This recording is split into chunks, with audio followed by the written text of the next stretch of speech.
Om Sahana Vavatu Sahanau Bhunaktu Sahaviryam Karavavahai Tejasvinavadhitamastu ma vidvishavahai.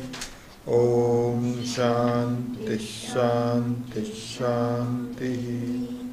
Parthaya Pratibodhitam Bhagavata Narayanena Swayam Vyasena Gratitam Purana Munina Madhye Mahabharatam Advaitaamritavarshini Bhagavatim Ashtadashadhyayinim Ambatvāmanusandadhāmi Bhagavat Gita Bhavatveshini Yam Brahma Varunendra Rudra Marutaha Stunvanti Divyaistavaihi Vedai Sangha Padakramopanishadai Gayanti Yam Samaga Dhyanavastita tatkatena manasa Pashyanti Yam Yoginaha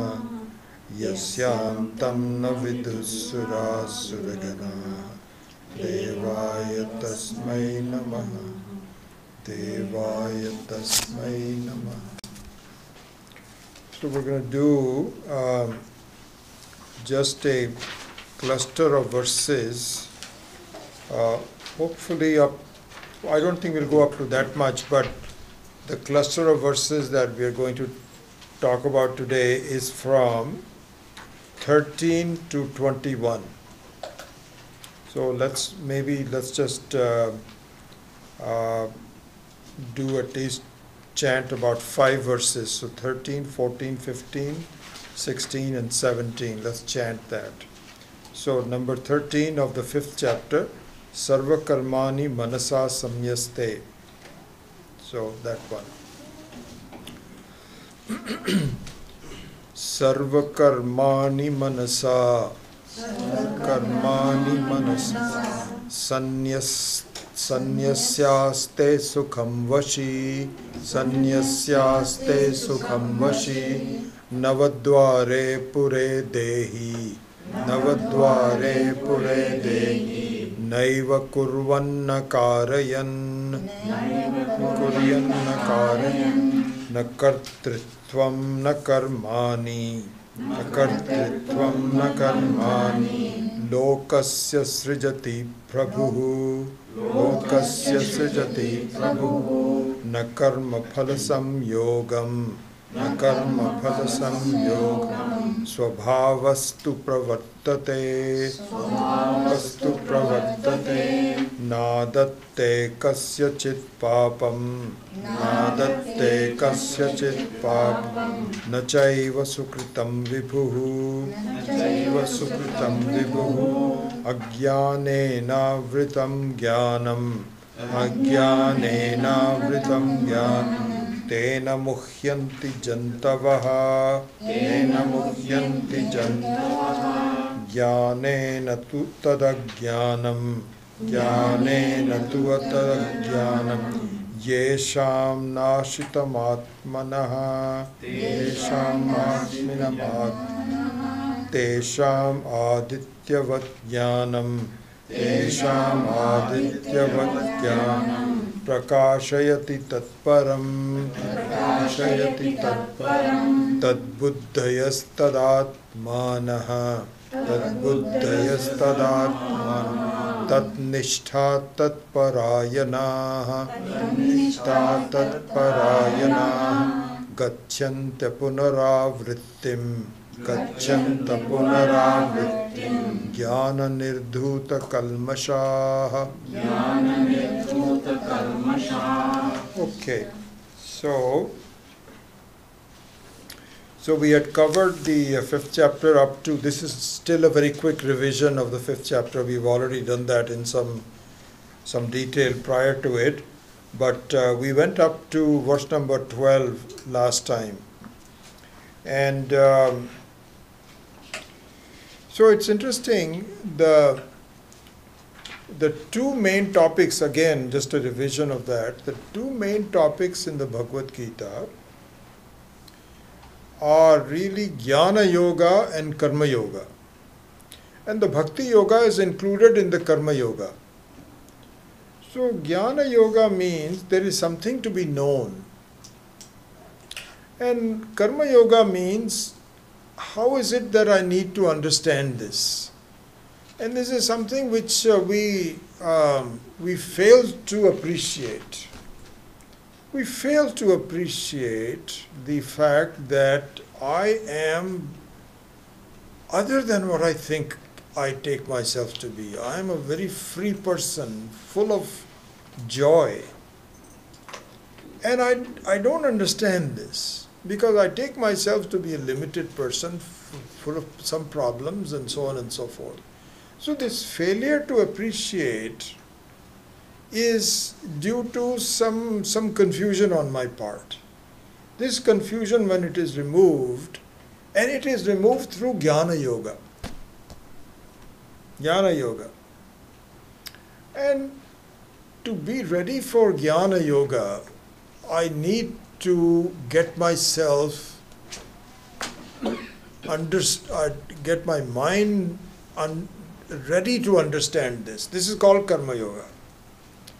So another way to look at this is that Jnana is where I'm going, and Karma Yoga is how to get there. So Jnana Yoga is sadhya, and Karma Yoga is sadhana. Sadhana means the means to an end, and sadhya means the end, the final analysis. So these are the two main topics of Bhagavad Gita. Everything else is secondary to it. They play a kind of a supporting role to it. But the main purpose of the Bhagavad Gita is to clarify these two main points, the preparation and the final analysis. And as you know very well by now, that at the end of each chapter, these are emphasized, re-emphasized. So, Om Tat Sat, if you look at the end of the 5th chapter also, Om Tat Sat iti Srimad Bhagavad Gita su Upanishatsu. So, in the Bhagavad Gita, which is nothing but an Upanishad. So, Brahma Vidyayam Yoga Shastre. So these are the two important words to be relevant. Brahma Vidya is Jnana Yoga. And Yoga Shastra is Karma Yoga. These are the two topics. So that being the case, now with the 13th to the 21st verse, the emphasis is on Jnana Yoga. Up to from 7 through 12, it was Karma Yoga. Again, these two topics are taken up simultaneously, sometimes one after the other, and so on. And they are not completely different topics. No, they are all similar. But the emphasis is on, like for example, sometimes supposing you are going at a place that you are not familiar with, like this nowadays Google Maps. So Google Maps has this view where you can see a picture of the place that you're going to. So the picture of the place you're going to, the place you're going to is the sadhya, and the picture of the place you're going to is sadhana, isn't it? Because it'll be better if you understood, okay, this is what I'm going, look, then you go there and you say, yep, that's the place. So the sadhana and sadhya are interrelated. in that sense. They're not completely separate from each other. So anyway, that's the whole two topics in the Bhagavad Gita. Because this is what is emphasized. So we did sadhana. So again, going back to the earlier chapters, in the earlier, the number 3 was basically karma yoga. 4 was also karma yoga. 5 is going back into jnana yoga. Again, karma yoga will come. So these two are the main topics. In this sense, the one that we are going to do today, which is 13 to 21, is jnana yoga. So this has to do with the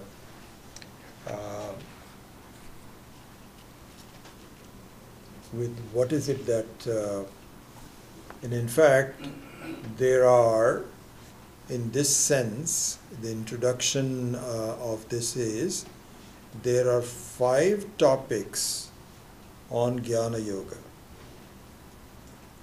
So, 5 topics are, number 1, what do you mean by knowledge? What is knowledge? Second one is, who am I?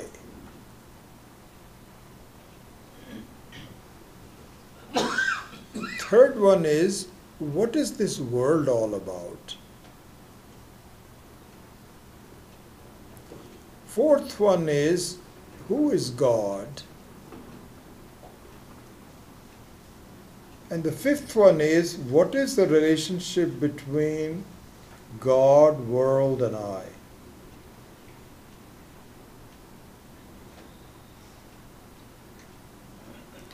So this is the topic of Jnana Yoga, which the following verses will throw some light on. So in this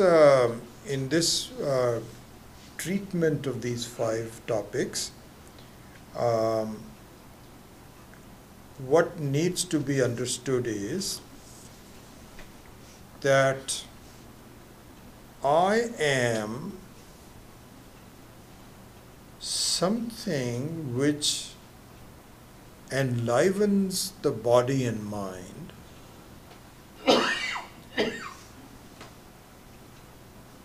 but I am not really just the body and the mind. The body and mind are not different from me in the sense that they can enliven me, but I am different from the body and mind. Very much so, the example of the electricity in the appliance. That the appliance is only useful if it functions by reflecting the electricity.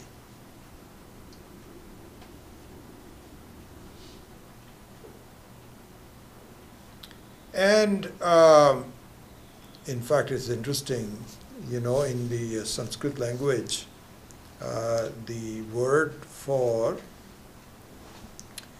body is called sharira. It's called sharira. And as you know, that in the Sanskrit language, words always have a meaning. You cannot have a word which is, occasionally you have some kind of a meaning that has, some kind of a word that has no meaning. This is what is called rudi artha.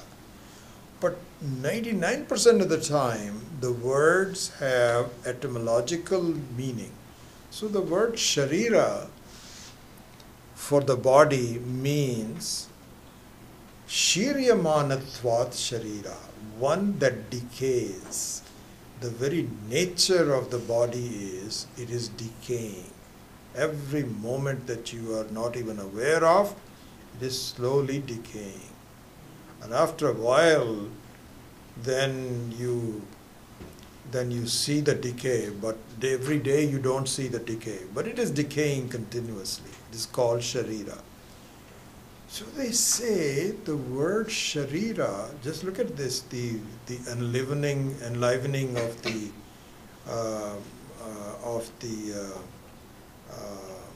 the, the appliance, this is the example being given.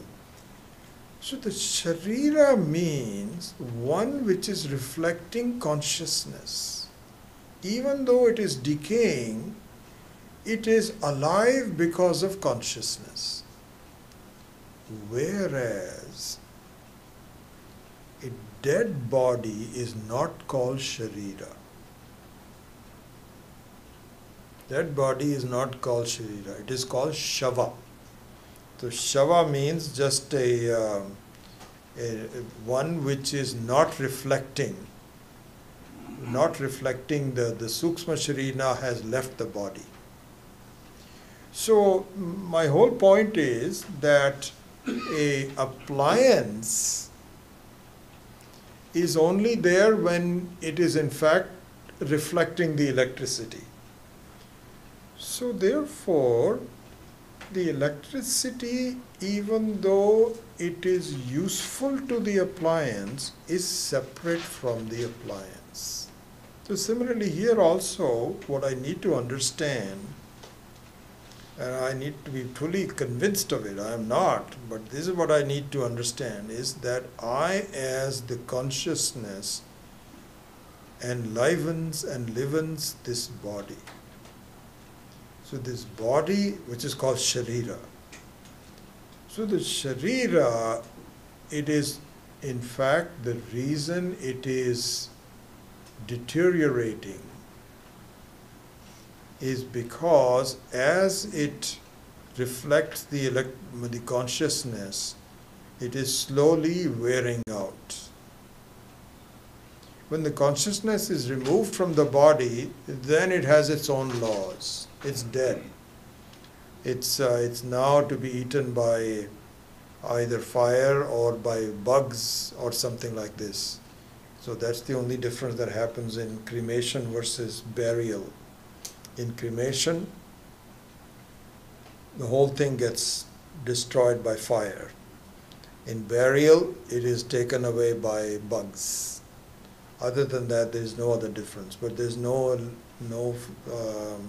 reflection of consciousness in it. But in the case of a sharira, there is a mixing up of the two. Like in electricity also, when there is a functioning appliance, it is moving. And it's a combination of electricity and the function of the appliance. Both of them combine to make it move. But if you are the electricity, you are not dependent on the appliance. The appliance is dependent on you. So exactly this is what I need to understand. I have to be convinced about it. That I, the consciousness, enlivens the body, but I am separate from it. This is the Jnana Yoga. This is what I have to really be very clear about. Remove all of my doubts. And so one of the advanced meditations, and we did a lot of that with Swami Dayanandji when we were at the ashram in Piercy, and we will do that here also slowly, is called asangoham. Asangoham means that I am not really associated with the body. It appears that I am, and my feeling is that I am. This is the doubt that I have to remove. And so slowly, the asangatvam, the non-involvement of the for myself with the Atma. And by the way, as you know very well, we have already talked about this. A sample of this is given to you in deep sleep. So it's not as though this is a unknown fact for us. We are fully aware of this, but we discard it. We say, oh, that was just asleep. No. In deep sleep, you, the Atma, and the body are disassociated with each other. There's no connection between them whatsoever. But the connection is, the cause of the connection is still there.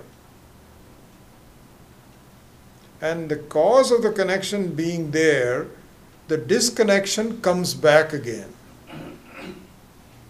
And the only thing that happens, in fact, I often say this to people, really this is something to be reflected. The only difference between death and deep sleep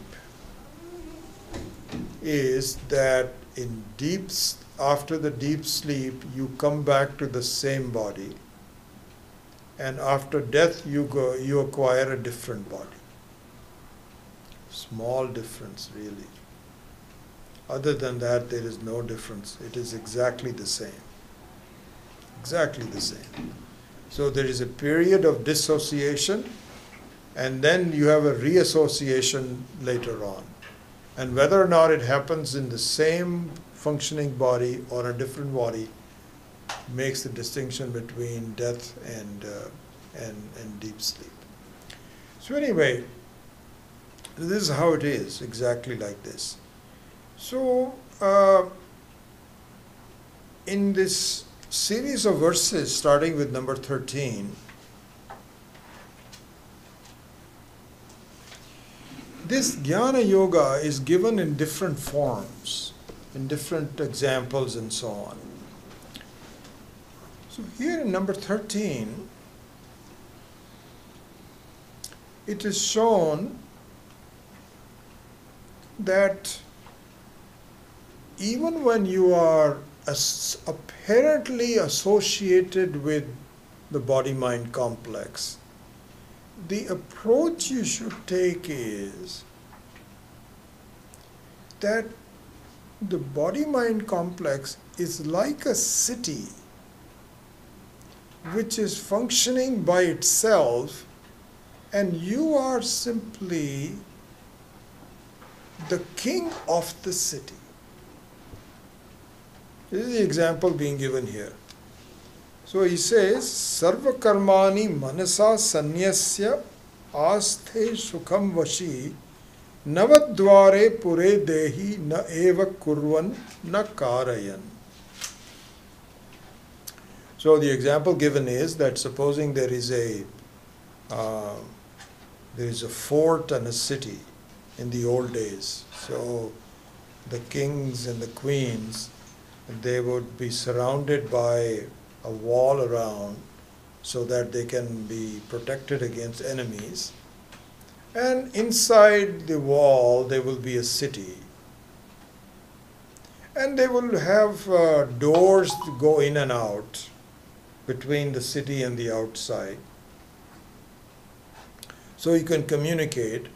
But other than that, inside, the city is functioning. And the city is functioning, why? Because the king is alive. So people are working, food is being produced, and roads are being constructed, a lot of things are going on. And what does the king do? Nothing. Nothing. He's just sitting there. But if the king was not there, there will be confusion. Things will just go away. But he's there just providing the presence to the king itself. Very similarly to that is the role of the Atma in the body-mind complex. That I am like the king, and I should simply see that things are happening. If I'm not convinced of it, let's just look at it. So you find that breath is being taken in. So this is how the Navadvare means the nine different doors. Okay, so different doors can be given. So here the two eyes, the 2 ears, and nostrils, mouth, and our sexual organs. And so these, let's say 9. And so there is communication between the outside world and inside that is happening. And all because of the presence of the Atma as the king. If the king is not there, then the body does not function at all. So exactly like this, he says that I make, things are happening by themselves. Breath is happening, blood is flowing, the heart is beating, all by itself. And through my past karmas that I've taken this body, things are happening. But I am the Atma by itself, so it's like an electricity flowing through the appliance. And so all this is meant to see, to start the process of understanding the non-involvement of the Atma, which is a fact, but I don't, because of my confusion, I am connecting those two things. So this is the start of the Jnana Yoga. So he says that let all the actions be happening by themselves, but you are just the observer. I know things are happening. And so occasionally you may have to give some orders just to make sure things are running well, but you are still separate from it. So like the electricity. So that's the first one here. Let's go to number 14.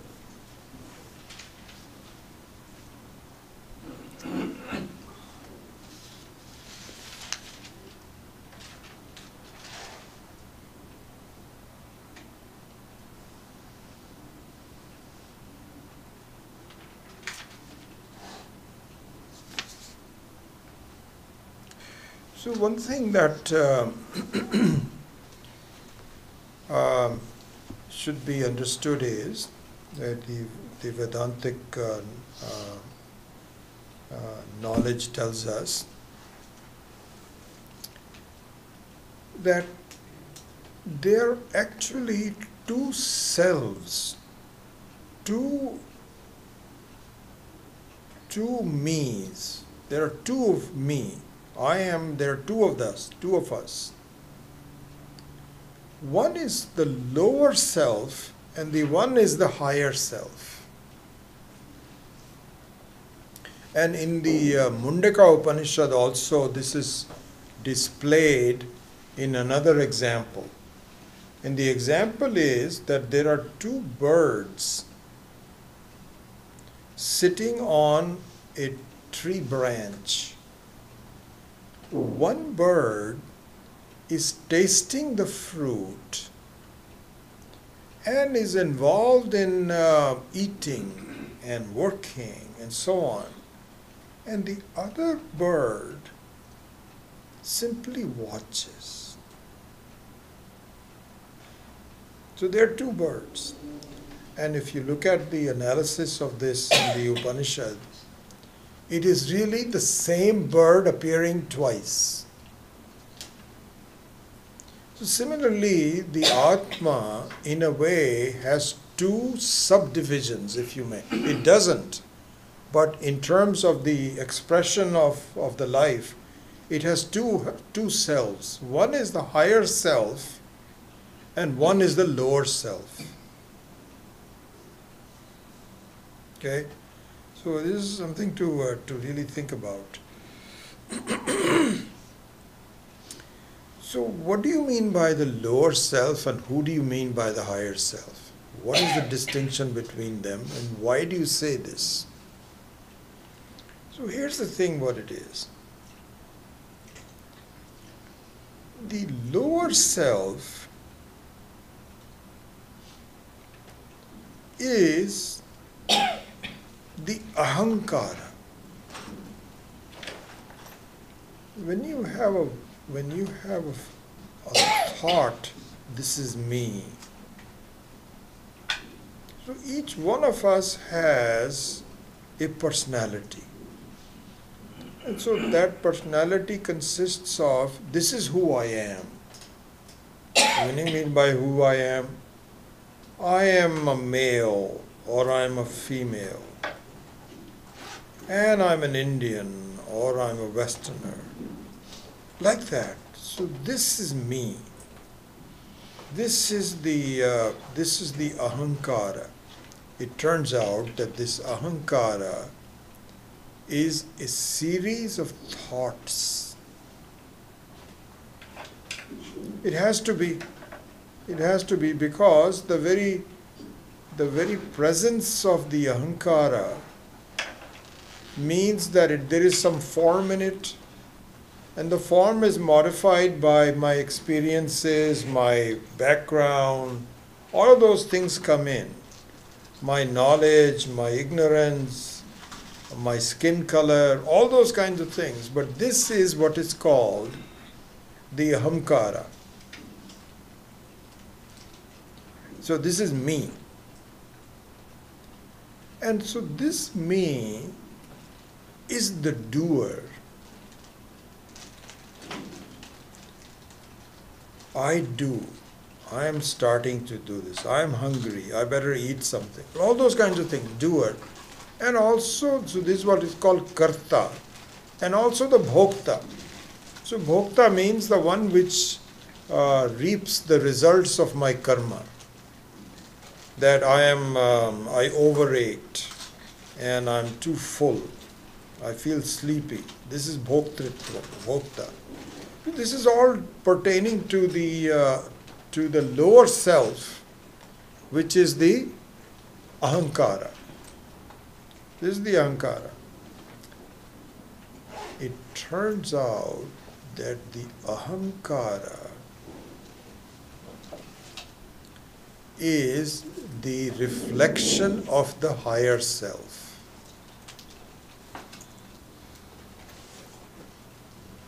It is the reflection of the higher self. It is not the higher self. Very much like you see yourself in the mirror and you see a reflection. And the reflection looks like you, but it is not just you. It is not you. It is a kind of like a copy of you. So therefore, to summarize, there are two selves. It's kind of like you and you're looking at yourself in the mirror. So the person who is looking in the mirror is the higher self. And what you're looking at is the lower self. How do we conclude on that? So the fact is that you are aware of your thoughts. Your thoughts are the ahankara. Your thoughts are the series of thought is the I-ness, me-ness. Me-ness or I-ness means the ahankara. Aham karoti iti ahankara. Aham karoti means the thoughts. So, in fact, it's interesting. Just look at this. The thoughts are of two varieties. One is this thought, and one is I thought. Right? So, this thought means the one which is clearly not me. This table, this person, etc. This. And the other one is I thought. I am moving. I am so old. This is called I thought. Okay? This being the case, it turns out that the process of distinguishing yourself from this thought is similar to distinguishing yourself from I thought. What do you mean by that? It means that you can actually dismiss the this thought easily, much more easily. You can even close your eyes and then this disappears. But you cannot distinguish yourself that easily between you and the I thought. But both the I thought and this thought are thoughts, and both come and go. Both come and go. Both are actually kind of like, in a way, kind of like ripples in the water. You are the water, and the ripples in the water are the thoughts. And the thoughts, like ripples, come and go. They are moving. And they depend upon the water, but they don't have an independent truth to them. So the I thought also is nothing but ripples in you. It's kind of like your reflection. So therefore we can conclude that in fact there are two selves, a lower self and a higher self. The lower self, which is the I thought, is the karta, the bhokta, the enjoyer, the doer. I am responsible for my life. I am going here. Now this is how old I am. This is that I thought. This is the lower self. The higher self simply enlivens the lower self and simply looks at it without any attachment. And that is the higher self is the real self. And the lower self is not the real self, it is just a reflection. Okay, so this is the vision of what I need to look at much more carefully and convince myself is a fact. It's not a theory, it's not a philosophy, it's a fact. This is the knowledge. But I don't think so. I don't think so. And so, really speaking, in that manner, the king is the higher self. He's just in the presence of the higher self, things are happening. And so that is what I need to understand that very well. So, in number 14 now, we can see the results of this. Na kartritvam na karmani lokasya srijati prabhuhu na karma phala samyogam swabhavastu pravartate. So he says that the Atma, so here Prabhu here means prakarshena bhu. Prakarshena bhu means vibhu. It is there all over.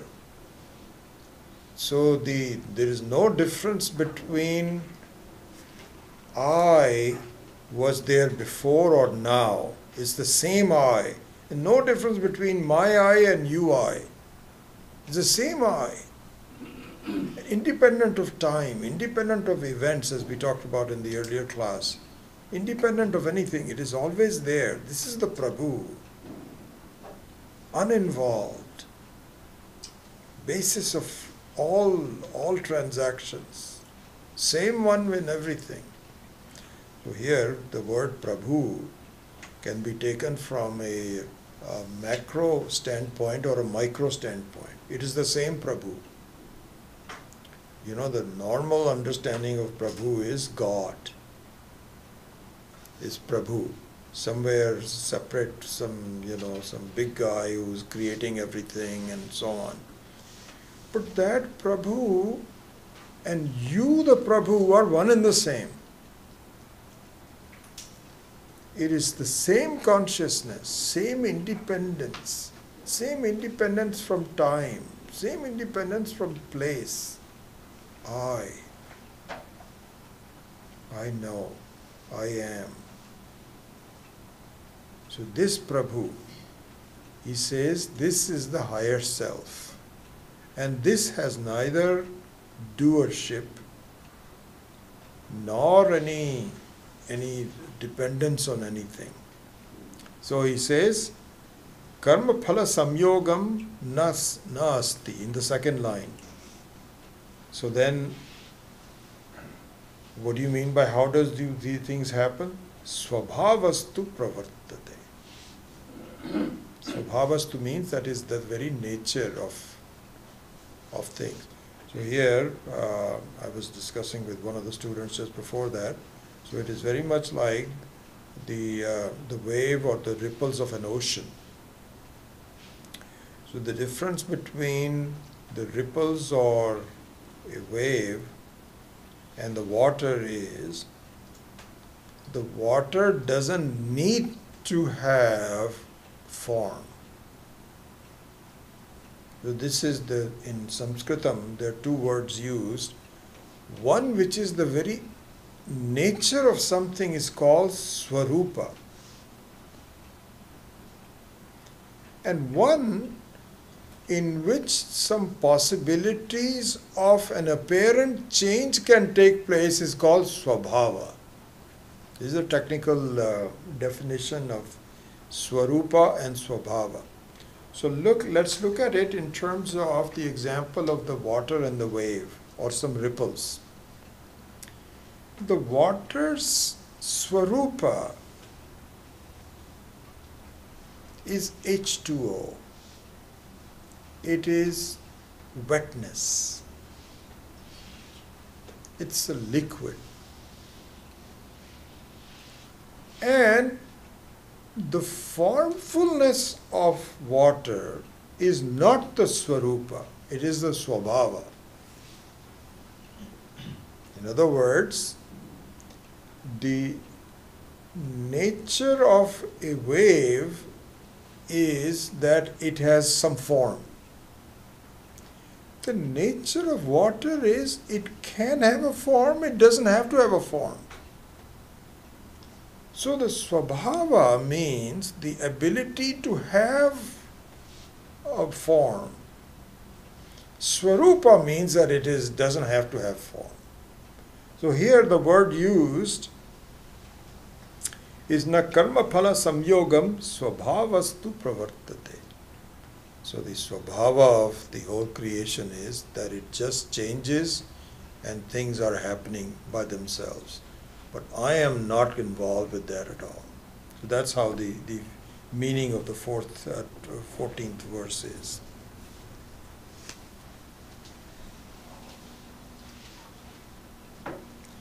So the definition of, the Sanskrit definition of Swabhava is avidya rupa prakriti.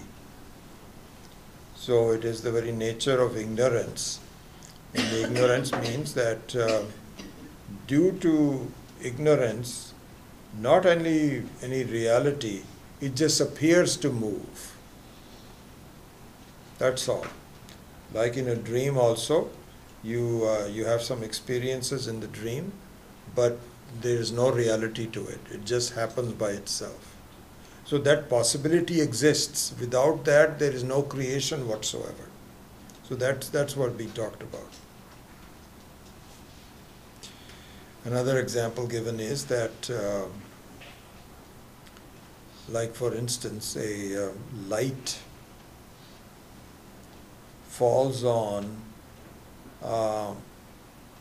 both a good person and not such a good person, a criminal as well as a sadhu. And so the light should not be held responsible for the actions of the criminal. It simply shows the criminal at work. And in fact, in that sense, it aids it. It aids it in the sense that the criminal may not have shot someone were it not for the fact that he can see it in the water, in the light. So you can say that the light is responsible, equally responsible for a crime. You can say that, but you cannot say that. Because the light, all it does is enlivens everyone, unconnected to what it is. Even though it is involved in that sense that it empowers a criminal, but it doesn't. It just enlivens it, like electricity doing an appliance. So, in fact, this is what is given in number 15. Now, if you go to that, he says, "Na adate kasyachit papam, na cha eva sukritam vibhuhu, ajnanena avritam jnanam tena muhyanti jantava." So he says that the Atma does not incur any sins. Neither does it have any punya. Neither papam nor punya. It does not really, does not have that at all. And so, interestingly enough, just look at this. So the question is that, and in fact, this is a real accusation against Vedanta by lots of other schools of thought. How? Because we say it is the same Atma for everyone. So people say, same Atma for everyone? We say yes. So they say that cannot be, because you take yourself, assume you are a good person and you have some good things coming to you because of your past karma. And you have another person who's done some terrible things and some bad things are going to happen. You're telling me they both have the same Atma? Yes. And then what about Ishvara? Ishvara, that means that he is the accumulation of all karmas that everybody else does. So his Atma must be really contaminated. Must be full of problems. So we said, no, it doesn't. How can you say that? So this is why a lot of schools of thoughts, like in particular the Jainism, believes that each Atma is separate. You're responsible for your punya and papa. That person is responsible for his punya and papa. And both of them had to become purified. Yes, absolutely. But the Atmas are not the same. You cannot have that because you'll have confusion. And you will have, how can you explain it? This is what they say about Vedanta. So we said, no, it is the same Atma. The reason we can say it is the same Atma is because the Atma is the higher self, not the lower self. The lower self, which is Ahankara, is the person that accumulates papam and punyam. The one thing that I will just clarify, you should understand this. This should be from a Vedantic viewpoint, what is talked about. So here's what happens. Each one of us and each one of us is what would be called the lower self. A lower self. Lower self means the one that looks like the higher self, but it is not.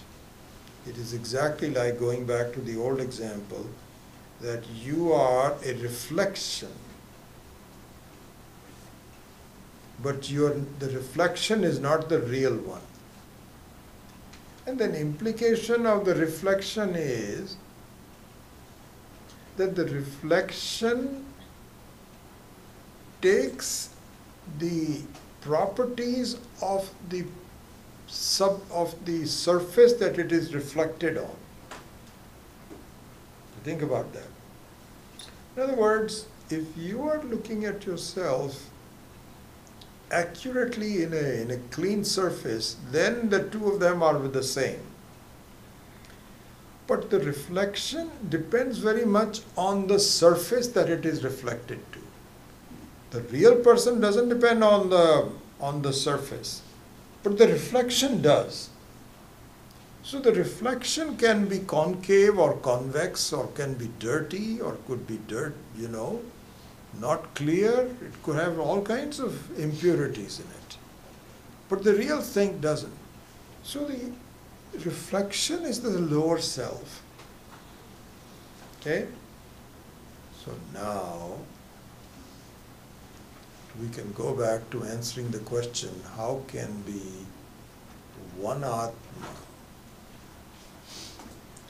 So the answer is, there is one Atma which is reflected in countless reflections. Countless reflections. So each reflection depends upon not only the Atma, of course it depends on the Atma, but also on where it is reflected. So that becomes the lower self, and the purification of where it is reflected changes the very nature of it. So now we can conclude that each one of us, in fact now the next thing to be taken is that each one of us has, as you know by now, we have three shariras, we have three bodies. So we have a gross body, we have a subtle body, and a causal body. The causal body does not know that I am a reflection. So this is the cause, number one. Then the gross body assumes that I am this visible body. And so this is kind of like hardware. The subtle body is the software. That means the mental, my likes, dislikes, whether I am a loving person, I am tolerant of others, impatient with others, and so on. Okay? So this is the subtle body. So now what happens is that from a given life to another, my gross body changes. Very obvious, because you give up your old body, you don't have, Your subtle body is retained by you. Your tendencies, this is what is called inner wealth. So the inner wealth and the outer wealth is given up. Your body is given up, your possessions are given up, your money is given up, your relationships are given up. All of that is outer body.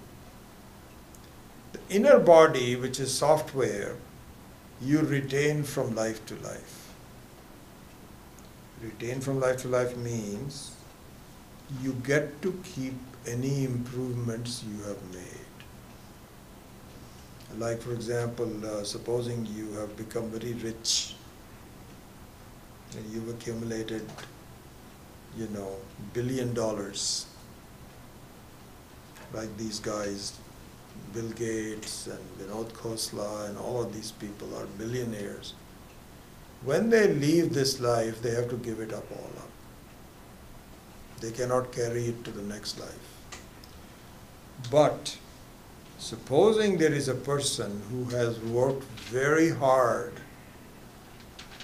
to become more loving and more patient and more forgiving and more in harmony with the world, those tendencies that person can keep in the next life. Okay, that's another thing.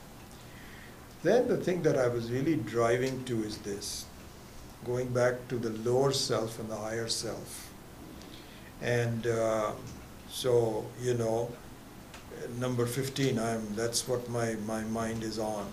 Na adate kasyachit papam, na cha eva sukritam vibhuhu, etc. All of those words. So now, going back to the narrative about the human being that has subtle body is kept from life to life. When you think about the word soul,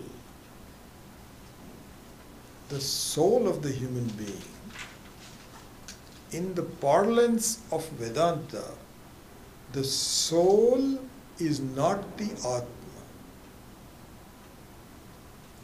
Why isn't it the Atma? Because the Atma is the same for everybody.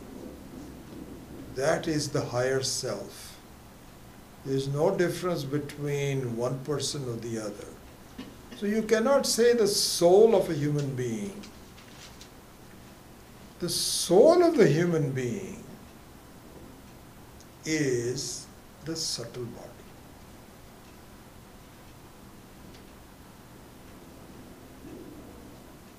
And so the subtle body, which is the lower self, not the higher self, it is the lower self, the subtle body, is the one that stays with the identity of the jiva. So the jiva, each one of us has an identity. We've been around for trillions of years. And we take up different forms of the body, etc., etc. And we have a certain mind, which is the software, which is the subtle body. And that is continued on from life to life. Generally speaking, we improve, but we can also go negatively. We can actually, it needs to be nurtured, needs to be improved. And it is very possible to go both ways. In fact, often in Vedanta it is written that if a person, due to whatever neglect or something like this, gets into bad habits, you can actually devolve rather than evolve. So supposing you become a criminal, then Ishvara said, okay, next time you may have to be a tiger or somebody who likes to kill. That's what you really want to do. So it is not necessary that you're always making a progress. You can actually do negative progress also. Anyway, going back to the narrative, so the soul of the person is the subtle body. The implication of the subtle body and the word soul in the way we approach, the Vedanta approaches the understanding, is the soul belongs to an individual, number one. Number two, it also is a reflection, not the real thing. It also is eventually going to disappear. Even though the soul stays for a long time, obviously this is a fact, for each one of us has a long history. And we've had many different many different bodies and many different families and so on. But we've retained a certain soul. And that soul is your mental setup. And that remains for a long time, but you know what? Not forever. When will it disappear? When you see that that also is a reflection, not the real self. It is the higher self, not the lower self.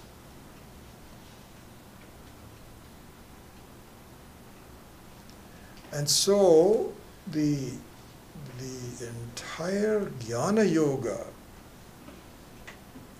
consists of understanding these subtle differences between the lower self and the higher self and the continuity of the soul. All of this has to be done. But the higher self, being the same for everyone, in a way you can see this is the space where individual room spaces are all different. They are relative. But from an absolute level, it is formless. So therefore, it's very possible you can see that the room space may be polluted. So the room spaceness, definition of a space within this, is the lower space. Good way to look at it. And the room space may be polluted. The room space may be dark. Room space may be hot or cold, but the space is not polluted. And so in a way, the room space is like a reflection of the real space. So this is what we have to see, that I have two selves. Each one of us has two selves. One is the higher self, like the space, which is common to all the selves. So we can answer to the Jains. Yes, it is possible that to have a single soul and the single soul is the higher self, whereas the individual souls are the lower self, and those are the ones that are responsible for good deeds and bad deeds, and results of good deeds and results of bad deeds. But the Atma is not touched by them. Like the space is not touched by them. This is what is given in number 15. Na adatte kasyachit papam. He says that the Atma does not accumulate any sins or the results of any sins. Nacha eva sukritam vibhu. This vibhu also cannot do any good deeds because it is completely asanga. Like for example, a space cannot move. A room space can move. A relative definition can move. But the absolute space, it is everywhere. So the word vibhuhu and prapuhu means vividam bhavati, all over. Not possible for it to move anywhere. And not possible for it to accumulate any pollution. Only the lower self can accumulate papam, etc.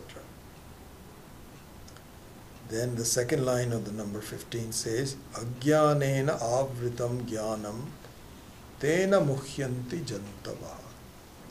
Means that the whole drama of life is that through a non-understanding of the distinction between the lower self and the higher self, the reflection and the real stuff, I get confused. Ajnanena muhyanti jantava.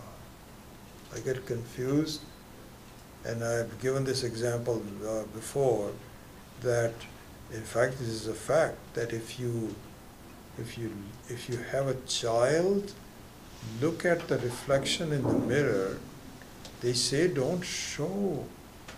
In fact, in India we used to, this was very common knowledge, that in fact other communities also, that generally speaking you should not show a mirror to a very young kid. It's very confusing. Very confusing. Who is this other person? And similarly for animals, the dogs start barking towards what is going on. So similarly, in the case of a human being who has not been properly taught about the distinctions between the higher self and the lower self and all of this kind of a thing, you get confused. This is me. I am the one who is a karta, I am the one who is a bhokta. How can you say that I am a karta, a bhokta? Doesn't make any sense. This is me. No, this is not the real you. You are referring to the lower self. There is something even higher than that, which is your real self. That needs to be understood. So when that happens, then sarvakarmani manasa sanyasya aste sukham vashi navatvare pure dehi. So this is the trend of the teaching that is being given. So let's go on to number 16.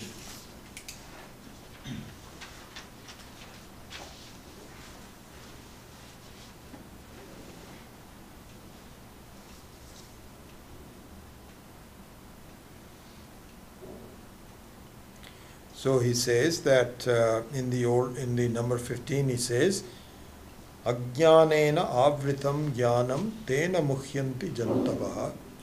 So there is a question, then what is the solution? What do I need to do? So jnanena tu tad ajnanam yesham nashitam atmanaha tesham adityavat jnanam prakashayati tatparam. Prakashayati tatparam. So here I'll repeat the example that I gave in the previous class, and so that is very relevant here in this case. So jnanena tu ajnanam. So he says for that person where the ignorance of the self has been carefully and definitively understood, then it's a done deal. Then you're already a free person. So the example that I gave in the other earlier class was that of the sun being there all the time illuminating, and yet there are pockets of darkness. It is possible for darkness under some given conditions, even though darkness is not possible. So the example I gave is that the creation of darkness has two causes. One is done by Ishvara and one is done by Jiva. Ishvara's doing darkness is through creating the night and the day. by the rotation of the earth. And so that is done by, this is what is called Ishvara Shrishti. So through the rotation of the earth, the sun gets hidden behind. The sun is never hidden. From the standpoint of the sun, it is never hidden. But from the standpoint of a person on that side of the earth which is rotating, it is hidden. So it's a point of view.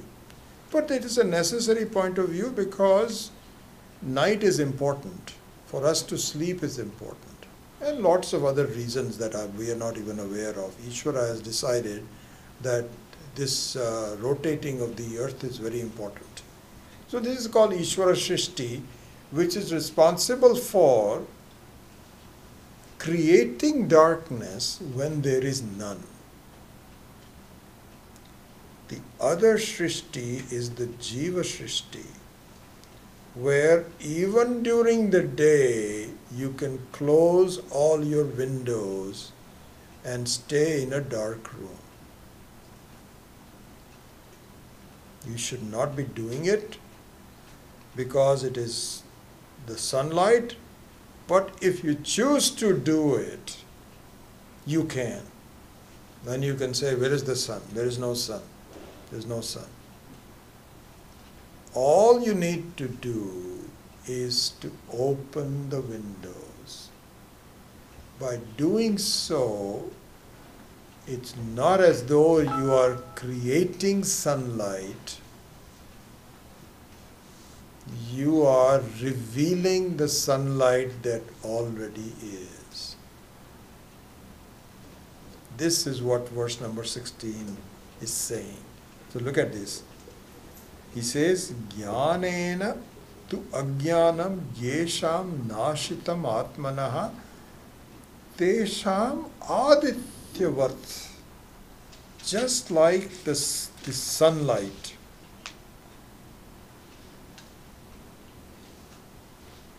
It reveals itself. It's already there.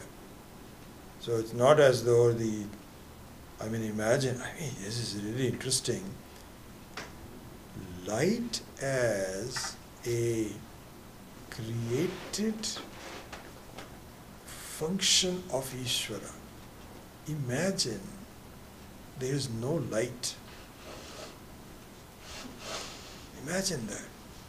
That Ishvara said, oops, I forgot to create light. He's created a lot of things and so on and so forth. And the light has not yet been created. Imagine what life would be. You'll be groping, you have no idea what you're doing, you cannot distinguish. The light itself has never been created, not even a human being created. The sun has not been created.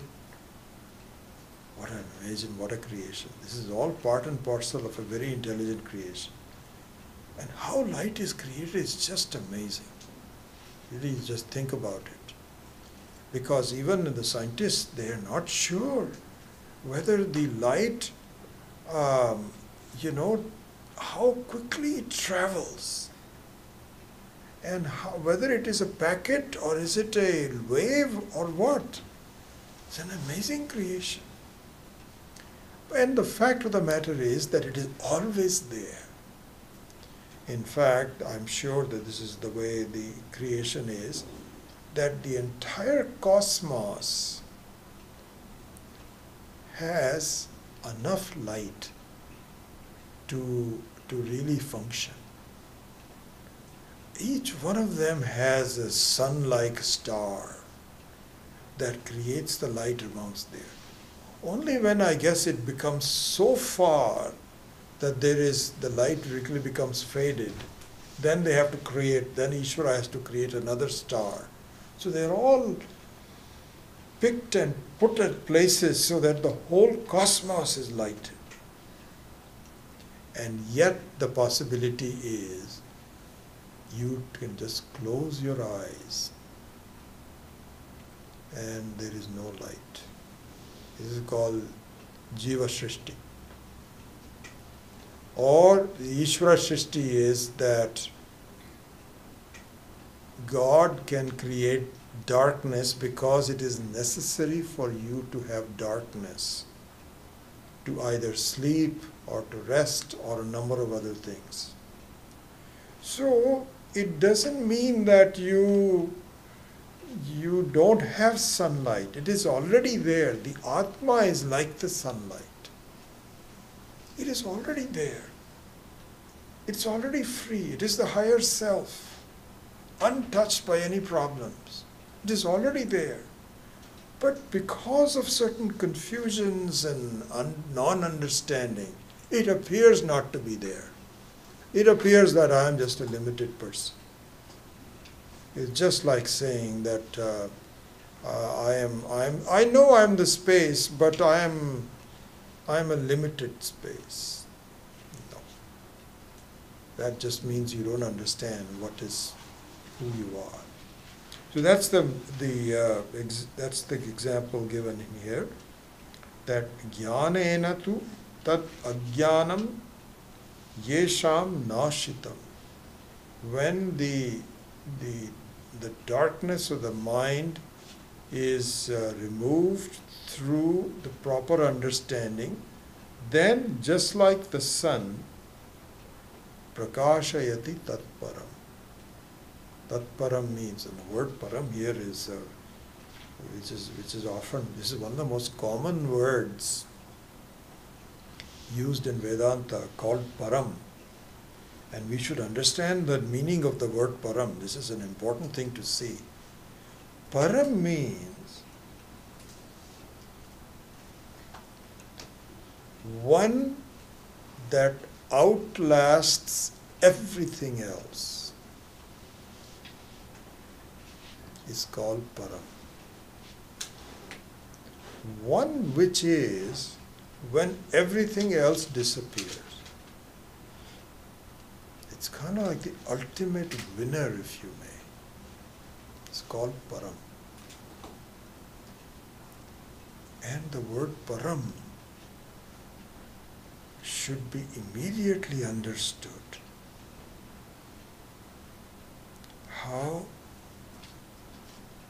What is param is the nature of the Atma, which expresses itself as I know. You just appreciate this. I mean, I'm talking and you are trying to follow what I'm saying. And there's a lot of stuff going on. In all through, whether you had a doubt or you were clear or you're still thinking about it, all these are specifics. But in and through all of that, there is I know. I know I have a doubt. I know I understand what this person is saying. I know I don't understand what this person is saying. In all of the various manifestations of doubts, knowledges, sounds, I know I'm hearing a sound. Just look at this. How can life function? How can anything function? How can you be if you didn't know I know? And I know is not something you created. I know. And the other portion of that is I am. Because you cannot say I know unless you also an am. This is called param. So different experiences come and go. I know this is the sunlight. I know this is night. I know I'm awake. I know I'm dreaming. I know I'm asleep. I know. So look at this. Really speaking, it's kind of like a covering of everything by I know. An independent source of knowledge and existence. I know. common to all of us. That is the Atma. That is it. I know.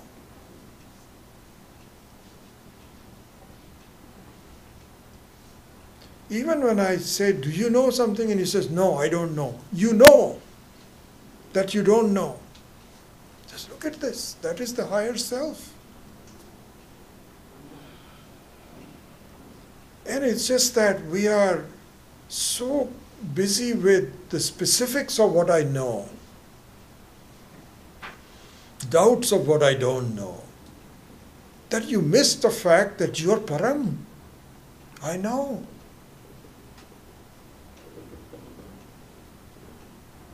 And if you just follow through with that, this I know was never born, not possible to die.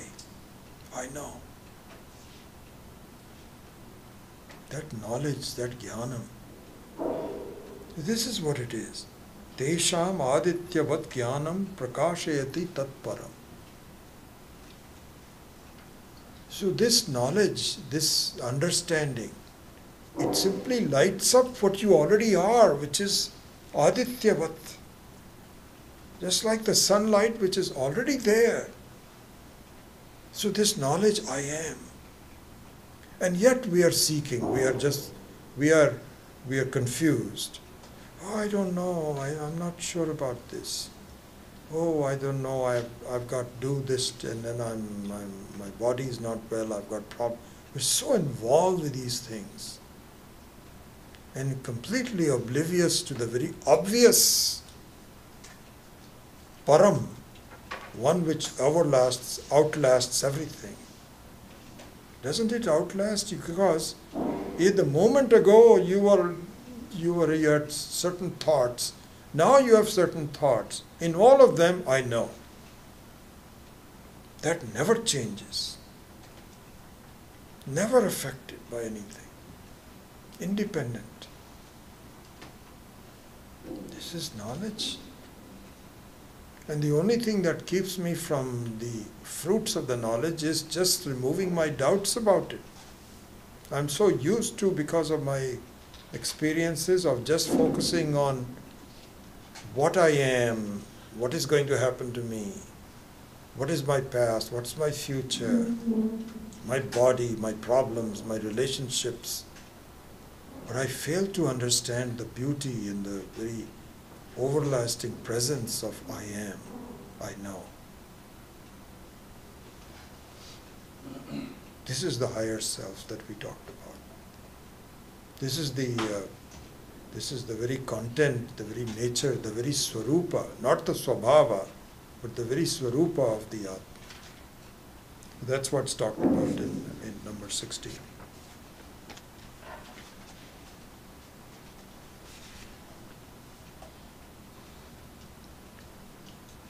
Then it's almost 11:30.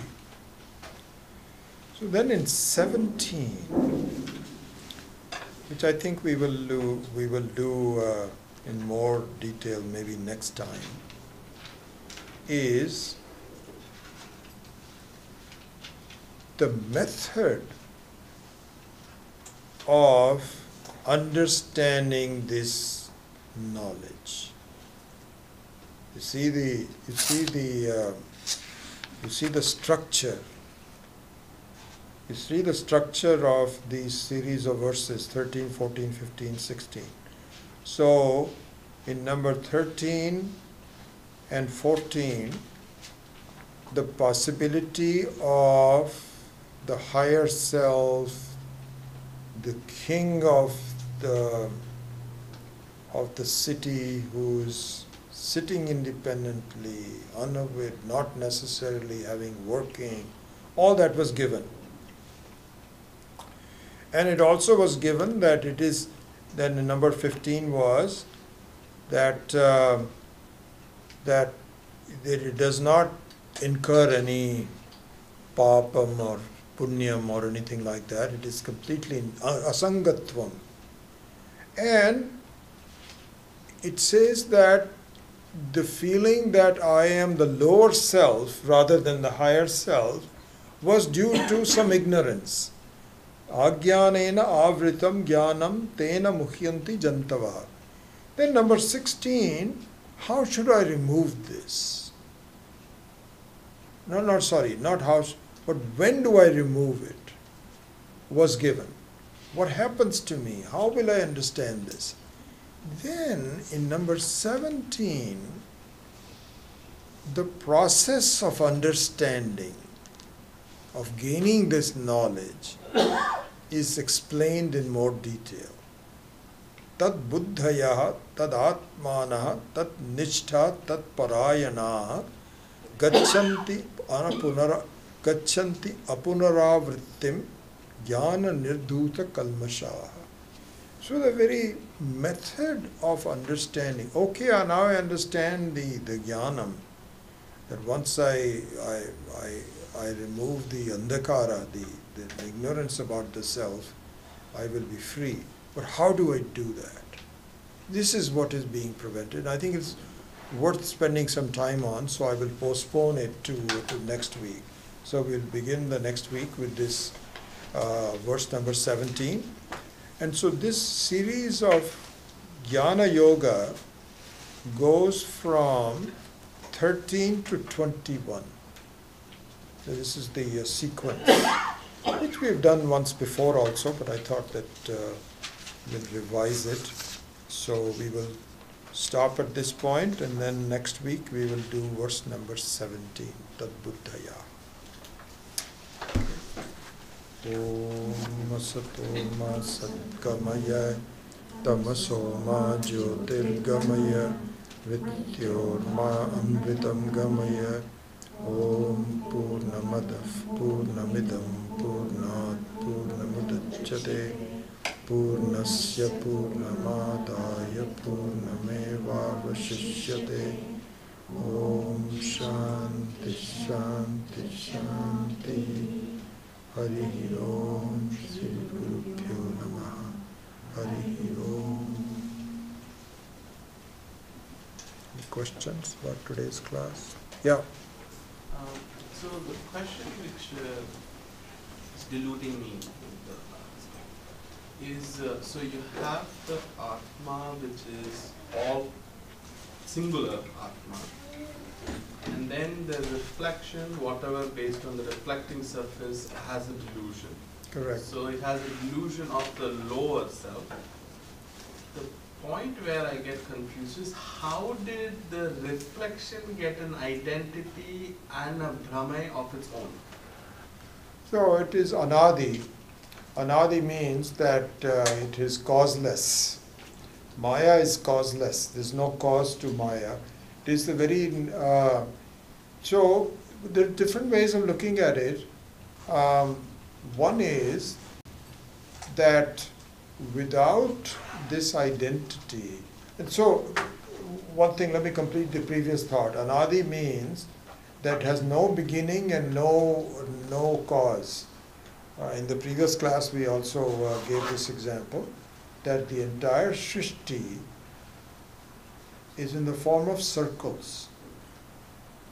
Okay? So, which is a fact. So if you look at anything, it is like, for example, any substance. The substance is made up of circles of electrons moving around protons, and so everything is done in a circle. And even though when there is a seeming non-circle, like a life beginning to an end, that also is a circle because it goes back to the old side. Everything is done in circles. So the very essence of the whole creation is circles. And circles are anadi. You cannot say the circle began. That's an arbitrary thing to say it began here. The end point and this point are the same. So it is anadi. So the human beings have been always there as part of the creation. This is number one. The second point is that unless there is a seeming shrishti, there is no shrishti. In other words, it's very possible that there will be no differentiation whatsoever, no creation, no individuality. It's only nothing but Ishvara. And that is really not a creation. And there is no real creation anyway, because it is just a make-believe. It is like a game.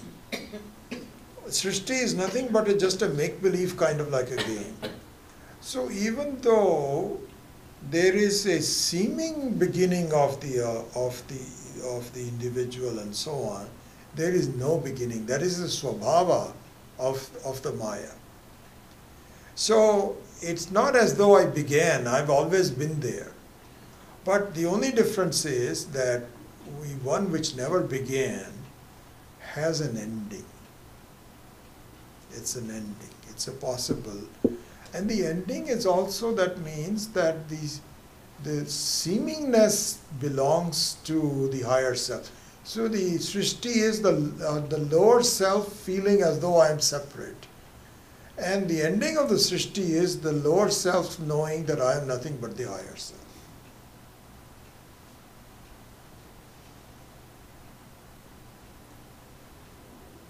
Follow up. Why does it matter that the lower self has to understand its higher self? Because we feel that is not my nature. My nature is, anything is not satisfied until you regain your own nature. Anything which is separate from itself is not happy. My nature is unqualified happiness. And I am not happy with the fact that I am not unqualified happiness. So until I regain my nature, it is kind of like a stick that wants to be straight, but you're pushing it to be crooked. Or the dog's tail that is really curved to begin with, but you cannot straighten it. It always is curved. So whatever is the nature of the thing tries to regain itself. So my nature is fullness, and it is total freedom, and freedom from all dukkha. But because I feel that I am dukkhi, I am not happy with it. And until I understand that I am free of dukkha, I won't be there. Can I entertain one more? Yeah, sure. Take your Then time. who is the one who is seeking happiness? Who is the one who is what, sorry? So fine, I understand that we have to become happy. Yeah. The lower self has to understand its higher self. Mm-hmm. But who is the one seeking happiness? Because the one who is seeking happiness is the higher self who is already So happy. this is the nature of the Srishti. Nature of the Srishti is that you may have the possibility of ajnanam, which hides the freedom, hides the higher self. It is possible, okay? And so, really speaking, you are already free, but this is the game that individually we just have to figure out that I am not separate from the higher self.